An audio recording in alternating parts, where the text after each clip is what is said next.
Hello everybody and welcome back to another episode of RPG Radio. My name is Winback, and on today's episode we're going to be playing our Ritualist in Ultimate. We've hit level 94, we've got the gear cap taken care of, so things are going to start getting a little bit wild, wicked, and wibbity wim wham wazzle.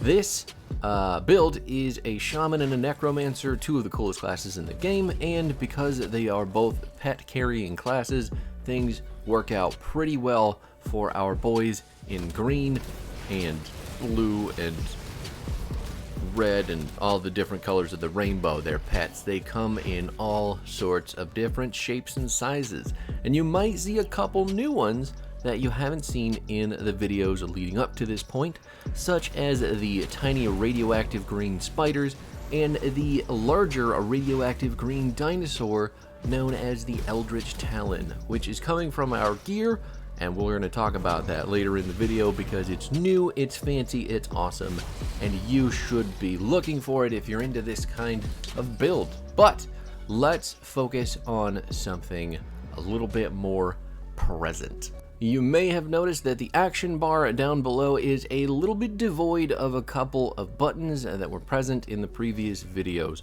Unfortunately, because we changed over to this new set, which is goals, we lost the Beast Caller's Pride from the Beast Caller set, which is a little bit sad because that button was amping our pet damage pretty considerably. But even though we don't have that, things are going to even out in the form of the new summon that we have, as well as additional Blight Fiends that past me kind of forgot that was part of this set, but eventually you'll see me hit that button as my memory kicks in, and you can have permanently 2 Blight Fiends in your build. Blight Fiends are the big necromantic gas bag skin people that you see stomping around, and Goals set specifically lets you summon 2 of those. Goals set also puts 3 points into Blight Fiend and 3 points into Briarthorn. So our Bash brothers are now a team of Bash triplets, and they absolutely slap. But it is an Aether Totem that we're dealing with right now, and the Aether Totems are never easy to deal with. I don't think I have come up with a class yet.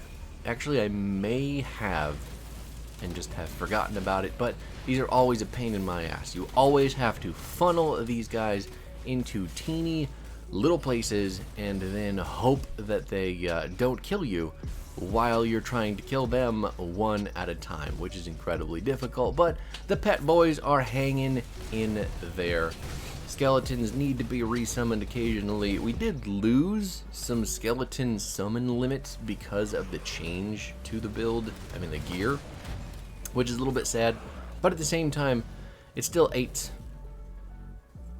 It was 10.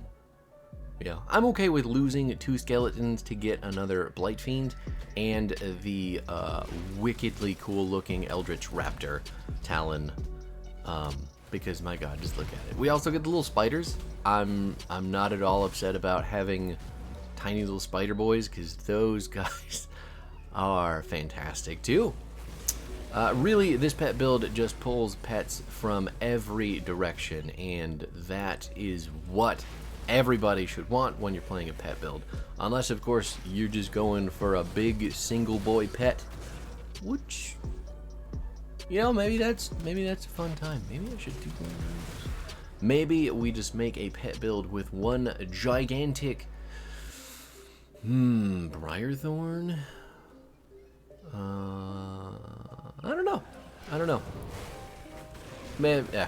For a different time. I'm getting off topic. We're talking about this build, the Ritualist, the Goals set, the Eldritch Talon, and all the other new things. The fact that I have lost my mobility button, though, is the probably other glaring weakness at the moment. I do intend to get it back because it was making moving around the map a lot easier. It is also pretty, it's called Soul Strike. It was giving us vitality damage as well as damage returned in health for what it was doing. So it was an incredibly useful tool, mainly for the mobility, but also because it really worked out with the other stats it was providing too, which is very good. So since it's missing, you're not going to be seeing me zip around this whole time, but it does need to be there for this build if you're playing. I just ran out of Eldritch Essence at the 11th hour, and it just wasn't feasible to go farm some more. So we're just putting around with a regular old movement speed and taking a stroll through the countryside, because that's very important too. Getting some fresh air, getting some cardio. Anyway, with those buttons missing, there are also a couple of passives that have gone away with the gear change too. So let's focus on some gear for this class. More importantly, we need to talk about all the details on goal set and the other things that we're using within the build to flesh it out. Goals Malice is the name of the set, and it is, again, level 94 you have to be, but it is a 4-piece set. It is shoulders, gloves, chest piece, and it is a medal, which is why I don't have a dash right now, because my last medal had that. We had to swap it. Little unfortunate how that works. You can't even pull the movement ability off of your previous medal, but whatever, that's fine. The set itself, what it's doing with 2 pieces is giving you 80 defensive ability, which is huge for keeping your regular character alive.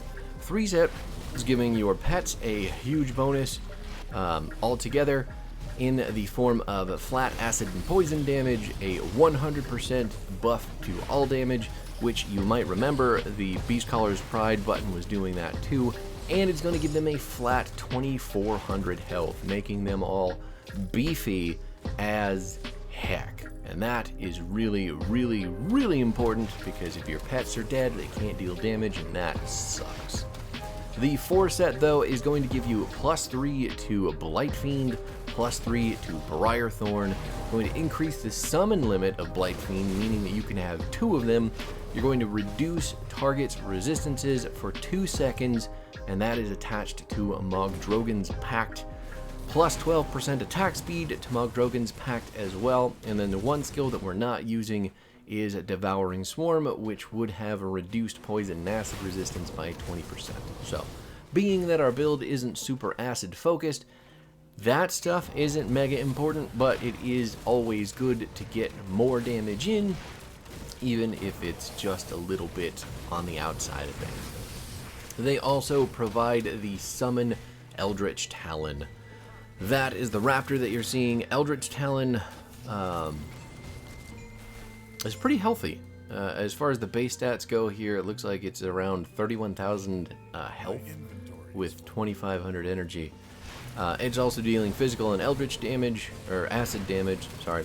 And it has an ability to passively, in an aura, remove attack speed, casting speed, and then poison and acid resistance. So the raptor rips those resistances right out of real space. Nailed it. Yes, I know. You can clap. It's cool. You can tell me in the comments just how good at alliterating I am. Not illiterating, alliterating. I know words. I can tell what you're thinking. Anyway, as far as the rest of goal set goes, there's a different number of things that, there it is. Your gloves are where the Eldritch Web Weavers are coming from. When you land a crit, you have a 100% chance to summon an Eldritch Web Weaver. They are going to have a 3 summon limit. They live for 18 seconds, and they have pretty decent health and energy. It looks like about 22,000 is the base, with 2,500 energy.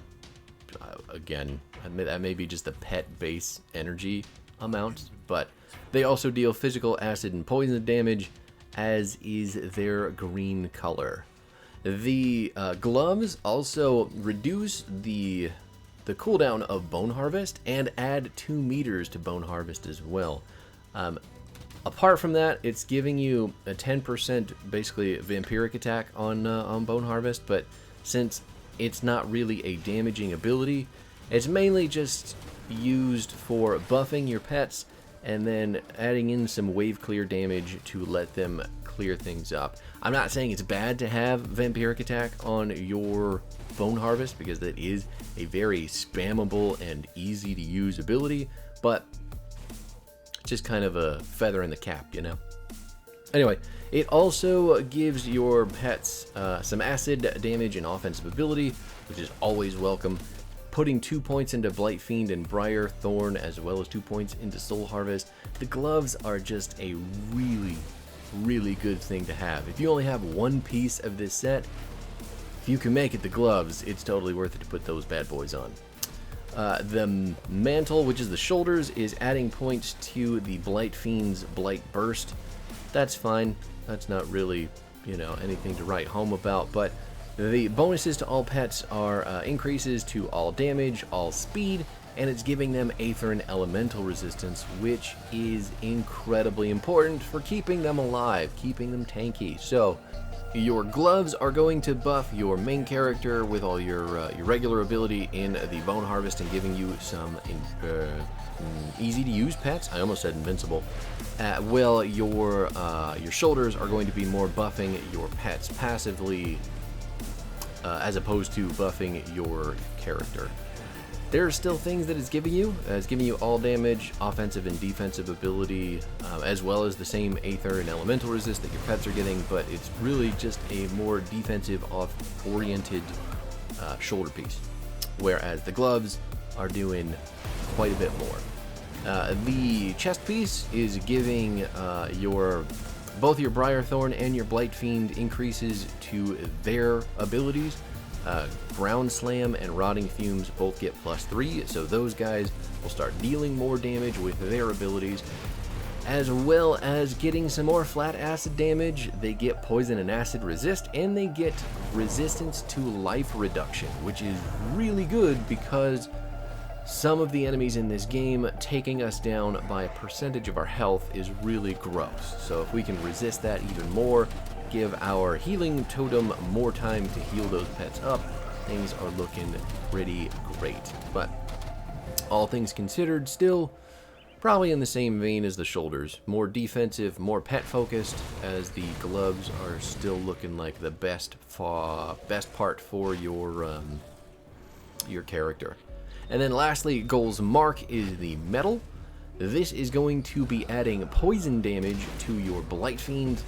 It's going to give it more of a taunting ability, and then it is going to convert 100% of its vitality damage to acid. I was not thinking about that when I put this on, so I guess that's not a big deal. Acid is really helpful. But at the same time, now that I think about it, maybe we weren't generating a whole lot of vitality damage from the pets. I feel like we were kind of stacking it up. I'll take a look at the stats in just a second to make sure.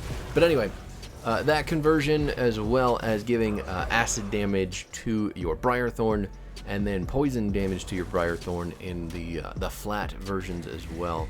No acid conversion for the Briarthorn though. The bonus to the pets is giving them buffed acid and poison damage, while converting anywhere from 40 to 60% of their vitality damage to acid, and giving them chaos resistance, which is pretty helpful because our character at the moment, you may have seen if you opened up the Grim tools that our resistances are kind of poopy. I mean, they're not at all where I am usually at with these builds when it comes to Ultimate. But with as tanky as the pets are, and with as much interference as they run for us, it's been pretty manageable, it feels like.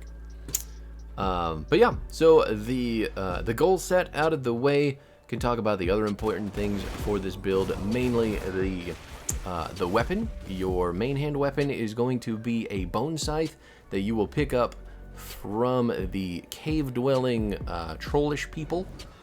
You can start finding them in, I want to say it's still Act 2, but it may be the beginning of Act 3 when you start going under the mountain deeps. They're pretty easy to find there. You can also buy them from the secret vendor. out here in the Blood Grove, but the Bone Scythe gives you yet another 0.5 second reduction in the cooldown of Bone Harvest. It's going to change all of the piercing damage to vitality damage for Bone Harvest, which is fantastic because, you know, we want it mainly doing vitality damage. It's also changing the cold to vitality, so it is basically a vitality nuke now. Again, probably not great at, you know, killing entire mobs by itself, but that's really what our pets do. And then on top of the Bone Harvest upgrades, we get Wendigo Totem is a 4-second skill recharge, and it's going to lose 100% of its energy cost. Like I mentioned in the last video, this basically means that you're able to spam that Wendigo Totem wherever your pets are to give them the most healing. You don't have to wait on the rather annoying cooldown to keep them good, and you don't have to micro your pets around the healing totem. You can micro the healing totem around your pets, which is ultimately the better way to play, at least in my opinion. We've also got the Lich Guard. Right now it's empowered. I still need to get myself a mythical one, but that's adding points to skeletons, which is really, really important, and is giving a vitality damage, percentage health to them, along with vitality resistance. Not only that, but Lich Guard gives you a bit of a damage absorbing shield when you drop below 30% health.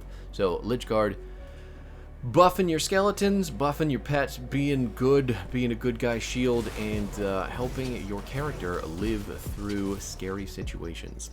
Lich Guard was always going to be one of the things that I had to keep for this build, and I can safely say it's been pulling its weight ever since we added it. Deathwalker's Grace is our boots. This is going to give us 2 to Call the Grave, and the bonus to the pets is going to be a percentage health buff, along with offensive and defensive ability in the percentage territory as well. Incredibly good for making them do more damage and live longer. Deathwalker is the passive that you get from this item, and it has a 100% chance of activating when you're struck by abilities that seek to drain you of life's essence. That's the description of the ability. I'm assuming that means when you get hit. So 100% chance of activating when you get hit. Maybe you have to get hit by vitality or like vampiric attack, but you know, that's very vague.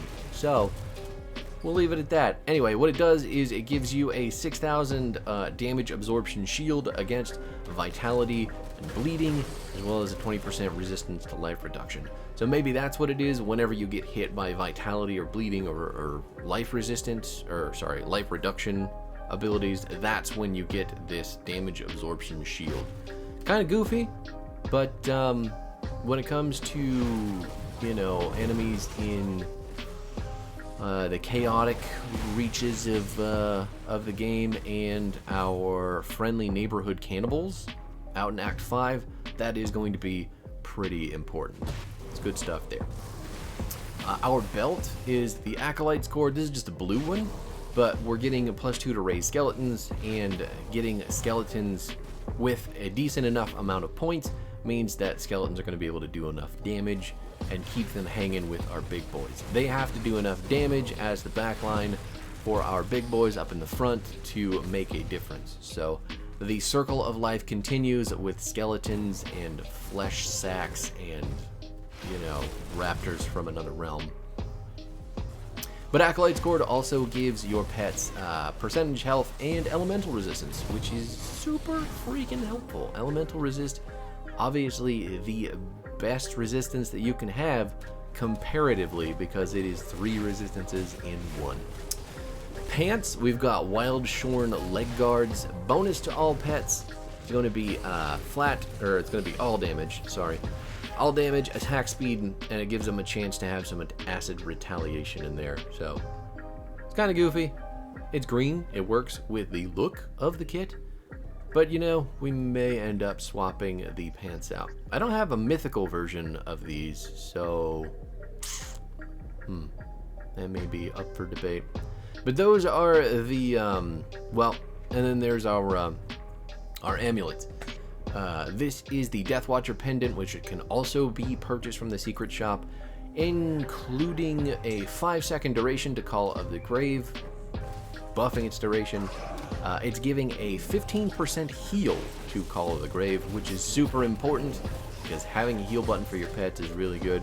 And then some vitality and aether damage to Mog Krogan's Pact. All things considered, this video went right up to the edge, so there's all the gear for you dudes. Hope you enjoyed this one. Let me know in the comments how you feel, but I'll catch you next time. Peace out!